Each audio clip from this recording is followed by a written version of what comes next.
Seja bem-vindo ao Preveste UEA.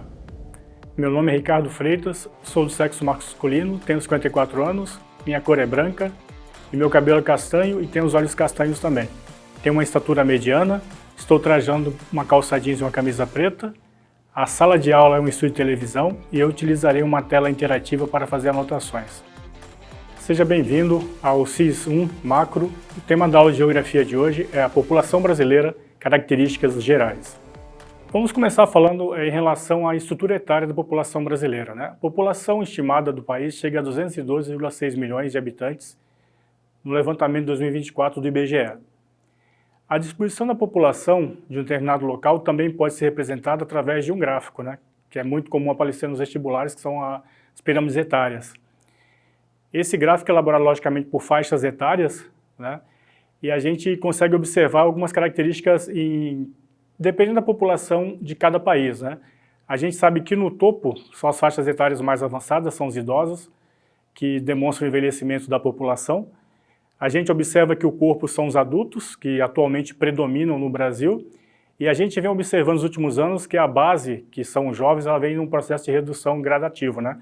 O Brasil mudou muito o seu perfil demográfico nos últimos anos. Nós temos, na animação agora a seguir, nós temos três faixas etárias, ou três pirâmides etárias, melhor dizendo, referente à população brasileira, né? Nós temos na década de 80, que a gente observa que a base é bem alargada, a gente tem uma população de crianças e jovens muito grande. A gente observa já na pirâmide seguinte, né, que é aproximadamente em 2010, que já houve um achatamento nessas décadas que se passaram, da base, um alargamento da faixa etária dos adultos e no topo um aumento dos idosos, né? E a gente tem uma perspectiva na pirâmide etária seguinte, referente a 2050, né? A gente observa que realmente o Brasil vai se tornar um país de população majoritariamente adulta e idosa, né? Essas mudanças, né, da pirâmide etária, a gente pode constatar, né, que a gente observa por períodos, né, especialmente a questão de filhos por mulher, né? O Brasil foi um país que sofreu um processo de mudança, realmente deixou de ser um país rural para se tornar um país urbano, né? Especialmente com a, digamos, a Revolução Industrial, ou melhor dizendo, a industrialização do Brasil, né? No período da década de 60, especialmente nas grandes cidades, e houve um processo de êxodo rural de grande, vamos dizer, uma grande marcha da população do interior para as capitais brasileiras de diversos estados, né? Para nós termos uma ideia, por exemplo, em 1950, a média de filhos por mulher era de 6,2 filhos, né? Era um país ainda rural e a gente sabe que no campo há uma tendência as famílias serem maiores, né? As mulheres terem mais filhos, né?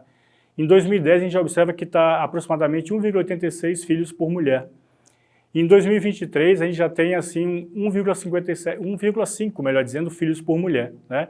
Então, logicamente, a mulher indo para o mercado de trabalho, a questão da anticoncepção e a mudança cultural também. Houve uma melhoria da questão da alfabetização, da instrução da população brasileira, né?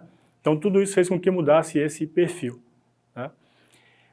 A gente observa, na imagem a seguir, né, que a gente observa uma queda na taxa, né, de fecundidade das mulheres brasileiras, né? Então, é um fato que efetivamente já aconteceu, né? E, inclusive, por essa mudança também. O Brasil deixou de ser um país rural, a partir da década de 70 do século passado, e se tornou um país majoritariamente urbano.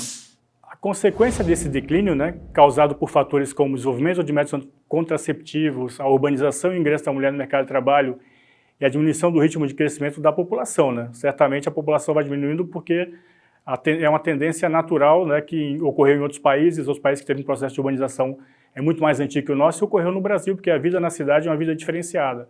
É uma vida que obriga, né, independente do sexo, né, a busca pela sobrevivência, né, especialmente em países muito desiguais, em que há uma grande concentração de renda, né. Então essa mudança de perfil fez com que, ao mesmo tempo, né, a gente também tivesse uma melhoria, vamos dizer, da qualidade de vida. A gente observa problemas bem sérios nas cidades brasileiras, mas a gente teve um aumento da longevidade, né? Então, menos filho com aumento da longevidade provoca essa mudança no formato da nossa pirâmide etária, né? Então, o Brasil é um país com mais idosos, né? Ele combinou o aumento da expectativa de vida, os anos de vida estimados, né? Com a diminuição da própria natalidade. A gente observa na imagem, né, que passou, que essa mudança efetivamente, né, da taxa de natalidade do Brasil, né, do crescimento vegetativo do Brasil. Esses indicadores, né, alteram a estrutura da pirâmide etária brasileira, né, como já foi falado, com menos crianças nascendo, a base da pirâmide diminui e com as pessoas vivendo por mais tempo, o topo é ampliado. Agora a gente vai ter uma participação especial, né, que é uma aluna muito dedicada, né, que a gente tem um prazer de dar aula, né, que ela está sempre atenta, que vai passar no vestibular certamente, que é a Manu. Olá, professor Ricardo. Um dia desses, eu vi na televisão um repórter falando sobre o bônus demográfico e eu não compreendi. O senhor poderia me explicar o que seria esse conceito? Logicamente que sim, Manu. Olha só, países como o Brasil, né, que são países, digamos assim, com perfil econômico pujante, a população razoável e com a mudança do perfil do seu crescimento e diminuição de natalidade, né, processo de urbanização, são vários processos, são processos complexos que se encontram. A gente terminou mudando o nosso perfil, só que a gente já tem uma população jovem no percentual muito elevado, ou seja, a população economicamente ativa e com perspectiva de se tornar também economicamente ativa ainda é muito elevada no Brasil, né?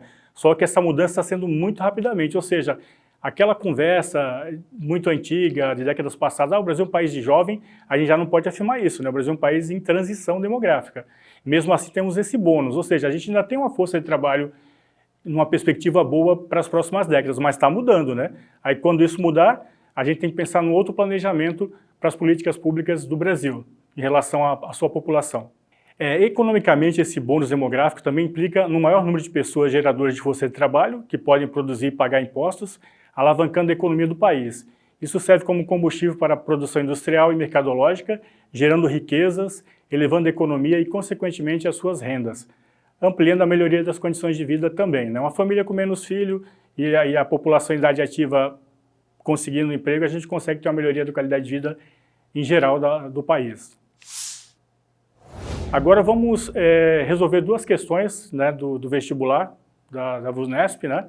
A primeira questão é da FAMENA de 2022, né, analisar tabelas, né, que mostram a evolução da população brasileira entre 1890 e 2010, ou seja, um corte muito grande, né, refletindo o processo de transição demográfica e uma previsão para 2040. Né. Então a gente observa aquela situação, né, que o Brasil teve, em décadas passadas, tinha uma população muito jovem, né, a natalidade era muito elevada e o crescimento vegetativo também era bastante elevado, só que houve uma mudança com esse perfil que a gente comentou. O Brasil se tornou um país urbano, né, teve essa migração, teve a autonomia da mulher nesse processo também, e a mulher gerou menos filhos e a gente teve essa mudança, tá? Aí vamos lá para a pergunta, né? Sobre o processo de transição demográfica, assinale a afirmativa incorreta, né? Vamos analisar a letra A. Ó. A evolução da população brasileira resultou na diminuição da população abaixo de 15 anos e no aumento significativo da população idosa. Essa assertiva aí é verdadeira, é o perfil do Brasil, né, atual.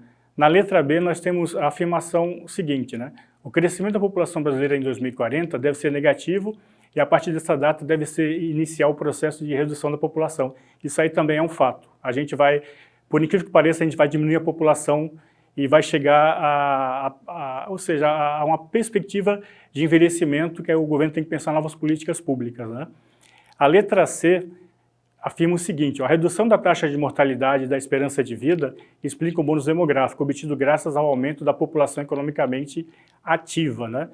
Então, a letra C, a redução da taxa de mortalidade e da esperança de vida, na verdade, o Brasil vem aumentando a sua esperança de vida, né? A gente vem tendo, as famílias vêm tendo menos filhos e a gente observa uma melhoria da qualidade de vida. Então, essa resposta não está correta, né? Ou, melhor dizendo, essa afirmativa não está correta.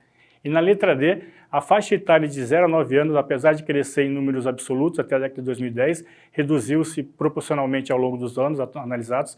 Corretíssima essa afirmativa também. E a letra E, a faixa etária acima de 60 anos, cresceu vertiginosamente, o que acarreta o envelhecimento da população, com uma estimativa de 23,4% de idosos em 2040. Isso aí também está correto, né? Então, confirmando a assertiva incorreta, né, que é o que pergunta a questão, é a letra C, né? Vamos para a questão seguinte agora, que é do vestibular da UEA de 2024, né? Manaus, capital do estado do Amazonas, teve um crescimento populacional expressivo nos últimos anos. de acordo com os resultados do censo realizado pelo Instituto Brasileiro de Geografia e Estatística, IBGE, em 2022. Segundo os dados divulgados, a população de Manaus alcançou um total de 2.063.547 habitantes, representando um aumento de 261.533 pessoas em relação ao censo de 2010. Ao comparar os números do último censo de 2022 com os do censo de 2010, é possível observar um crescimento populacional de aproximadamente 14,5%. Vamos ver a assertiva. Considerando as informações do excerto e conhecimento sobre dinâmica populacional em Manaus, verifica-se o tipo de crescimento. Vamos dar uma lida geral nas assertivas, depois a gente, no final, vai dar a resposta. Letra A é um crescimento demográfico, como consequência da taxa de natalidade maior que a taxa de mortalidade e do aumento no saldo migratório. Letra B é um crescimento, vamos dizer, relativo, como resultado do aumento da população absoluta em relação à população economicamente ativa e da redução na imigração. Letra C, demográfico, como consequência da taxa de fecundidade menor que a taxa de natalidade e da diminuição do saldo migratório. Letra D, vegetativo, como resultado do aumento na expectativa de vida em relação à taxa de mortalidade e do aumento na imigração. Letra E, vegetativo, como resultado da taxa de fecundidade superior à taxa de mortalidade infantil e do aumento da imigração. Vamos dar uma olhada na resposta correta. A resposta correta é a letra A, é um crescimento demográfico como consequência da taxa de natalidade maior que a taxa de mortalidade e do aumento no saldo migratório. O que nós tivemos no Censo Demográfico de 2022? Ele revelou o crescimento de vários municípios brasileiros, inclusive as capitais, como foi o caso de Manaus, que Manaus é um caso meio atípico. A gente sabe que a cidade de Manaus cresceu muito em função da criação da Zona Franca de Manaus, que é uma cidade no meio da floresta com mais de 2 milhões de habitantes, é praticamente um milagre urbano no mundo, que não é algo comum, E a gente que vive na cidade de Manaus, a gente tem essa percepção, a cidade que cresceu também de forma muito desordenada em função dessa questão aí. E é uma cidade demograficamente muito dinâmica, Aliás, foge ao perfil de muitas capitais brasileiras, porque Manaus ainda tem uma população relativamente mais jovem que a média da população de outras capitais do Brasil, Então, o que acontece complementando aqui? Manaus teve o crescimento demográfico, uma vez que o crescimento vegetativo foi expressivo, ou seja, a taxa de natalidade superou a taxa de mortalidade. E a metrópole amazonense também teve um saldo migratório positivo, ou seja, o número de imigrantes superou o número de emigrantes, Apesar que Manaus, a população classe média de Manaus tem mudado um pouco o perfil nos últimos anos, A gente tem tido uma saída bem considerável, coisa que não era comum há, vamos dizer, 15, 20 anos atrás. Hoje é muito comum encontrar amazonenses, especialmente de Manaus, em capitais como Curitiba, Porto Alegre, Brasília, em função dessa saída em busca de outras perspectivas.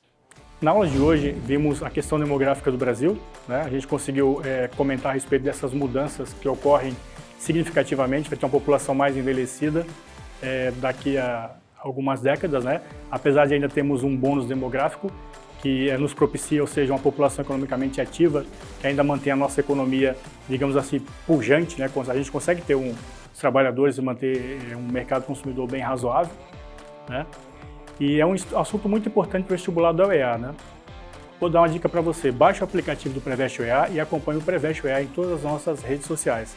Você estará bem preparado para o vestibular da UEA seguindo o nosso projeto.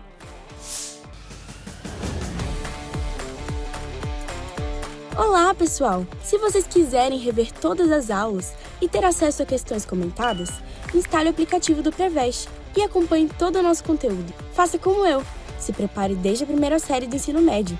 Vamos buscar a nossa vaga!